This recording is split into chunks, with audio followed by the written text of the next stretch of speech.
पिछले 21 महीनों से गजा में इस्राइल से दो हाथ कर रहा हमास अब बोला है, और ऐसा बोला है कि अरब देश और मुस्लिम वर्ल्ड को आईना दिखाकर रख दिया। इस्राइल से सीधे भिड़ रही हमास की अल कस्साम ब्रिगेड के तर्जुमान अबू उबैदा 4 माह की खामोशी के बाद जब अपनी बात रख रहे थे, तब उनके मुंह से खित्ते के अरब मुल्कों के लिए लानत निकल रही थी। हमास ने उम्मत के ठेकेदार बने लोगों की इस्लामिक हुकूमतों को खूब लताड़ा। उन्होंने साफ कहा कि जब फिलिस्तीन में हमारे इस्लामी भाई बहन भूख, प्यास और दवा की कमी, साथ ही इस्राइल के जरिए बरसाई जा रही आग से मर रहे थे, तब इन मुबैना या कथित इस्लामी मुल्कों के लीडरान और बड़े बड़े दानिश्वर चुप रहकर तमाशा देख रहे थे। हमास की अल कस्साम ब्रिगेड ने कहा कि गजा के हजारों मासूमों का खून अरब के तमाम इस्लामी मुल्कों के सरबराहान और उनकी वाहवाही कर रहे आलिम दीन के सिर पर है, जिन्होंने खामोश रहकर गद्दारी की। न हमास उन्हें कभी माफ करेगा और न इतिहास। लेकिन गजा की सुन्नी तंजीम हमास ने यमन के शिया जैदी लड़ाकों यानी अंसारुल्लाह या हूती का शुक्रिया भी अदा किया। हमास के प्रवक्ता अबू उबैदा ने कहा कि हम इल्म और यकीन की सरजमी यमन की प्यारी आवाम, उनकी सशस्त्र सेनाओं और अंसारुल्लाह के ईमानदार भाइयों को सलाम करते हैं, जिन्होंने फिलिस्तीन, गजा, उसके लोगों और उसके लड़ाकों के लिए अपने स्टैंड और ताकत, साथ ही अपनी बहादुरी और अपनी दृढ़ता से पूरी दुनिया को हैरान कर दिया। Aim right, achieve big at KR Mangalam University. We provide you the platform to turn your dreams into reality at KR Mangalam University. गौरतलब है कि यमन ही अरब खित्ते का वो वाहिद या एकमात्र मुल्क है जिसने खुलकर गजा का सपोर्ट किया था। न सिर्फ सपोर्ट किया, बल्कि उसके अंसारुल्लाह जंगजुओं ने इसराइल की गजा में हर आक्रामकता का उसी ताकत से जवाब दिया और आज भी दे रहे हैं। अंसारुल्लाह का खौफ पश्चिमी देशों में इस कदर है कि अमेरिका ने तो उनसे पहले ही तौबा कर ली है। यमन की हूती फोर्स का कहना है कि वो गजा को अकेला नहीं छोड़ेंगे। जब तक इसराइल पीछे नहीं हटता, वो गजा का बदला लेते रहेंगे, चाहे उन्हें उसकी कितनी भी बड़ी कीमत क्यों न चुकानी पड़े। एक्सपर्ट कहते हैं कि 21 माह लंबी जंग और फिर 4 माह की खामोशी के बाद हमास को भी अच्छी तरह से एहसास हो गया है कि कौन उनके साथ है और कौन नहीं।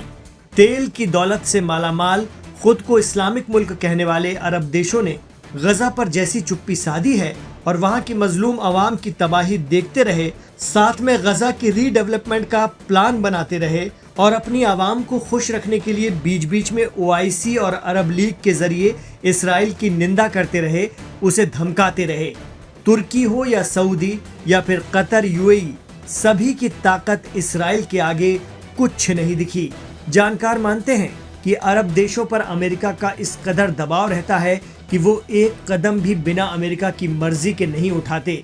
यही वजह रही कि गजा तबाह हो गया और लाखों लोग आज भी बेहाल हैं, बेघर हैं। हमास तर्जुमान अबू उबैदा ने दावा किया है कि हमास अब नई टैक्टिक्स और मेथड अपना रहा है और अगर इसराइल आगे जंग जारी रखता है तो उसे अपने सैकड़ों सैनिकों की लाशें उठानी पड़ेंगी। उन्होंने कहा कि गजा से बंदियों को रिहा करने के समझौते को इसराइल ने नामंजूर किया है।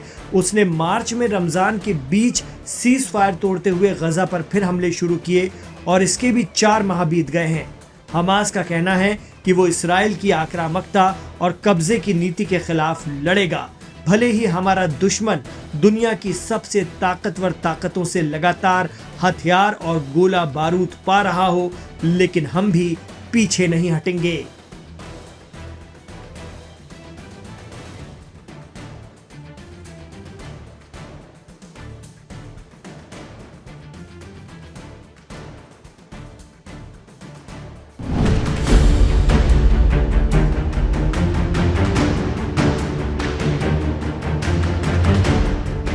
हमास इजराइल के बीच जंग पिछले करीब 2 साल से जारी है। इजराइल लगातार गाजा में हवाई हमले कर रहा है। गाजा पट्टी में इजरायली सेना के हमले अब इंसानियत की तमाम हदें पार करते नजर आ रहे हैं। इस जंग में हजारों लोगों की मौत हो चुकी है।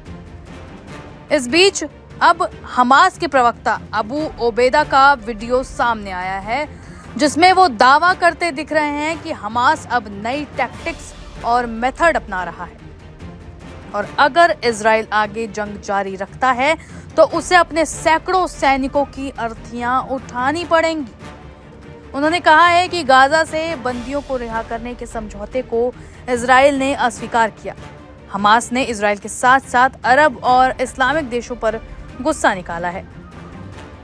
6 मार्च 2025 में आखिरी बार अल कसाम ब्रिगेड्स के प्रवक्ता अबू ओबैदा का वीडियो संदेश सामने आया था, जिसके बाद अब ये वीडियो आया है जिसमें वो कहते दिख रहे हैं कि अब फिलिस्तीनी लड़ाके दुश्मनों को चौंकाने के लिए नए तरीके और रणनीतियां अपना रहे हैं।